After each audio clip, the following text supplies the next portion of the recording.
All right, let's dive into this stack of sources you've given us. Yeah, there's quite a bit here. Today, we're tackling something that feels, honestly, like a glitch in the matrix of modern life. Ah, We're talking about America's wine shipping laws. a topic that surprises people with just how complicated and, frankly, absurd it can be sometimes. Exactly. And the core question we're pulling from these sources is why, in 2025, do America's wine shipping laws need a serious overhaul? It's a really pressing question. Think about this contrast right from the material.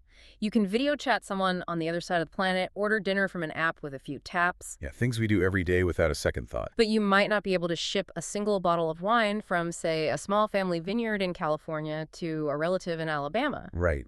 It really drives home how these regulations feel less like modern policy and more like, well, relics dug up from a forgotten era. Totally. So our mission in this deep dive is to unpack this genuinely bizarre patchwork of regulations. Okay. We want to understand who it really hurts.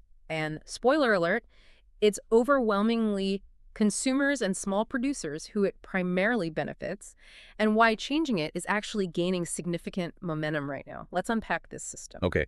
Well, what the sources immediately highlight is the sheer mind-numbing complexity. Yeah. We're talking about a maze of restrictions that doesn't just vary from state to state, but sometimes even, within states. It's not a simple yes or no across the board, is it? Not at all. Yeah. Some states might let a winery ship directly, but absolutely prohibit a retailer from doing the same. Oh, wow. Others are fine with you buying from a local vineyard within the state, but if that bottle's coming from across the border, forget it. Right. Right. And then you hit the wall in states that effectively just ban direct-to-consumer wine shipping altogether for out-of-state producers. Yeah. The sources specifically point to places like Utah, Mississippi, and Alabama as being particularly restrictive. Trying to send a wine gift to relatives in, say, Kentucky can be anywhere from legally complicated to outright impossible, depending on where the wine is coming from and the specific regulations there. And this isn't just a headache for the consumer trying to figure out if they can get that specific bottle, right? Imagine being the small winery. Oh, absolutely. Hmm. The sources reveal it's not just about navigating the laws, it's the cost and the administrative burden. Okay, tell us about that. This is where we get to a key insight from the material. It's not just the annual permit fees, which the sources note can range wildly from maybe $50 to well over $1,000 per state. Per stat. What? Yes.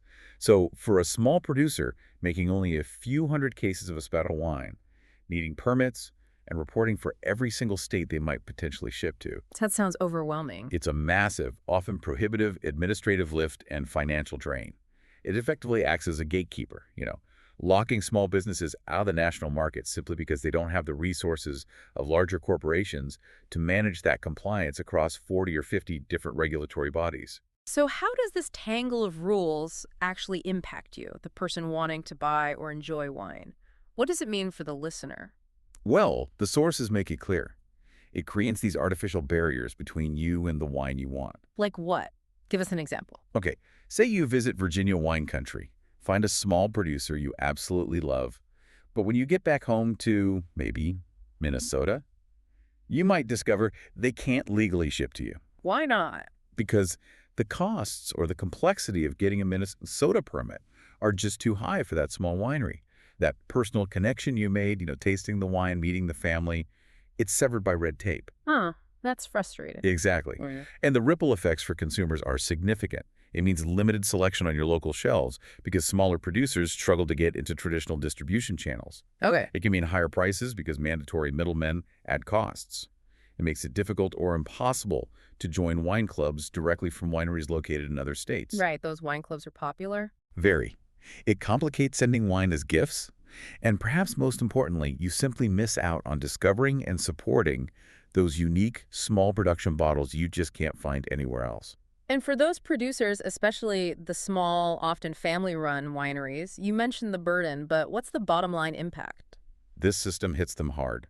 Without viable access to direct-to-consumer shipping markets across the country, many are forced to rely heavily on often lower-margin local sales or navigating the traditional distribution system. Which has its own problems, I gather. which, as the sources point out, comes with its own significant challenges.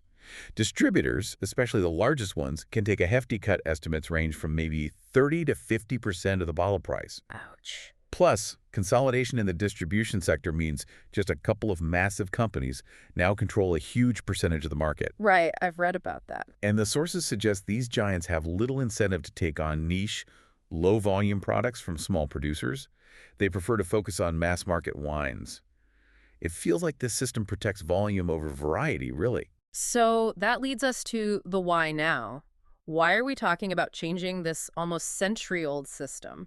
Well, the sources explain that the roots of this system go way back to the repeal of Prohibition, nearly 100 years ago. 1933. Right.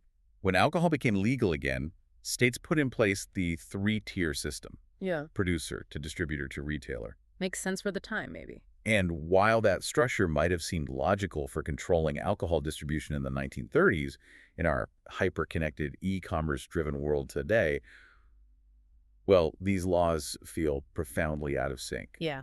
The sources note that the COVID-19 pandemic really underscored this. Many small wineries who could ship direct were able to survive when tasting rooms and restaurants were shut down. While others couldn't. Exactly. While those in more restrictive states faced even greater hardship. It highlighted the essential nature of being able to reach consumers directly. Definitely. Meanwhile, as we touched on, that distribution tier has become incredibly consolidated. The sources mentioned the top two companies control well over half the market. Wow, half the market, just two companies. Yeah. This concentration of power can limit options for both producers and consumers, creating what some describe as a bottleneck. Okay, so the system feels outdated, it hurts small players, helps big ones consolidate. But what about the reasons for keeping these laws? What are the justifications? Ah, yes. Ah. The justifications traditionally used to defend these restrictive laws. The sources really challenge those arguments quite strongly. Like what? Well, take concerns about underage access.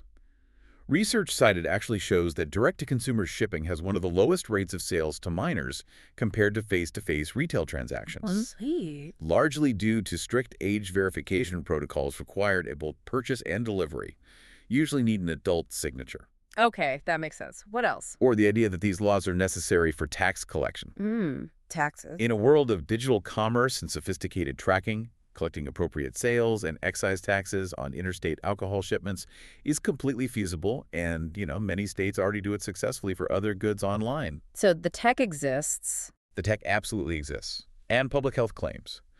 The sources find basically no evidence linking the ability to ship wine directly to increased overall alcohol consumption or negative public health outcomes. So it's not leading to more drinking overall.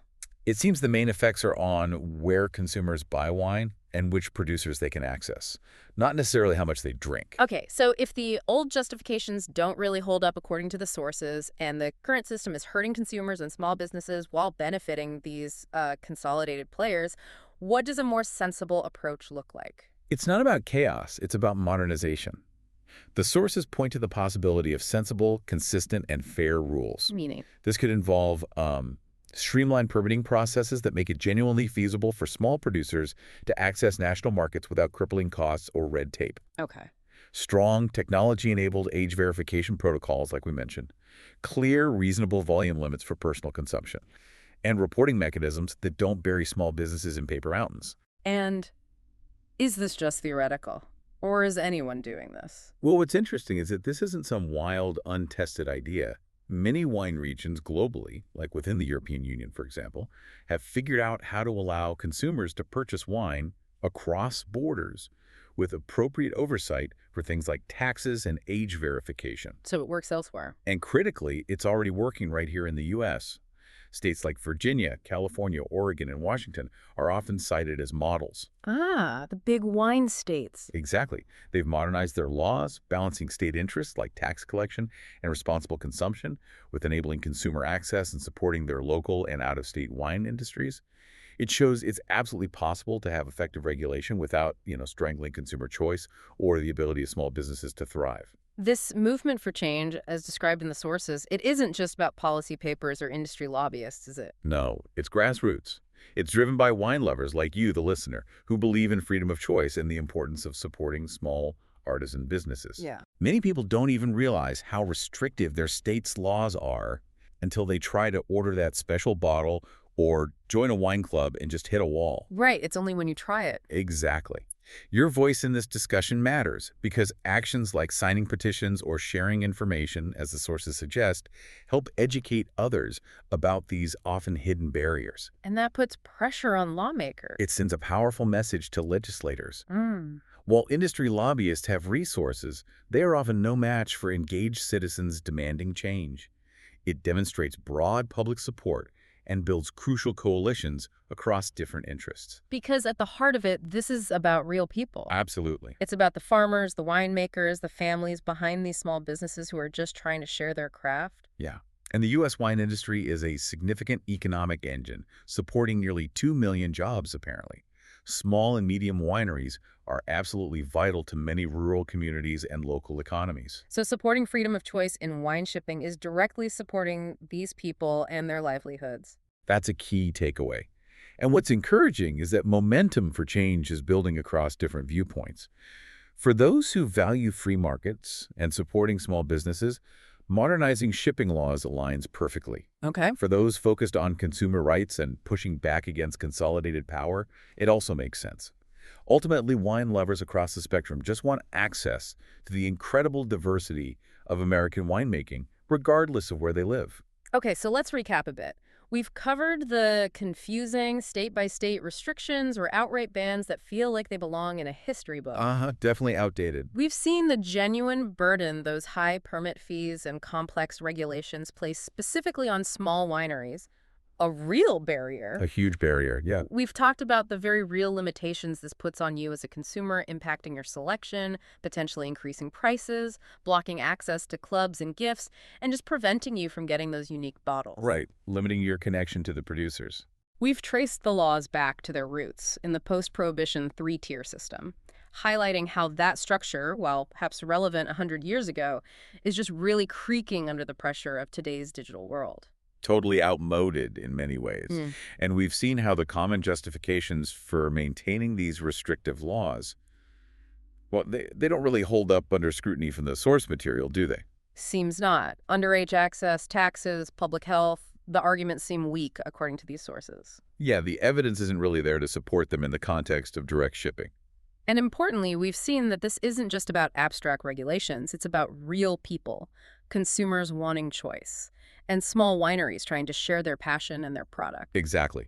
The human stories are compelling, and the economic contribution of these businesses, particularly the small producers, is vital. And the path forward isn't theoretical. Change is possible. Yes. States like Virginia, California, Oregon, and Washington have shown that modernizing laws to allow direct shipping can work effectively, balancing state oversight with consumer and business needs. Absolutely. It demonstrates that you can regulate alcohol responsibly without strangling access, stifling small businesses, or limiting consumer freedom. So here's a final thought for you to ponder, something to build on everything we've discussed. Given the strong desire for freedom of choice and access to the diversity of American winemaking, regardless of your location, what role should modern technology and consumer demand play in reshaping regulations that were literally designed for a problem nearly a century old? Good question. What does it truly mean for us when our ability to support a small artisan depends less on the quality of their craft and more on the archaic state-by-state rules left over from a bygone era? Something to think about.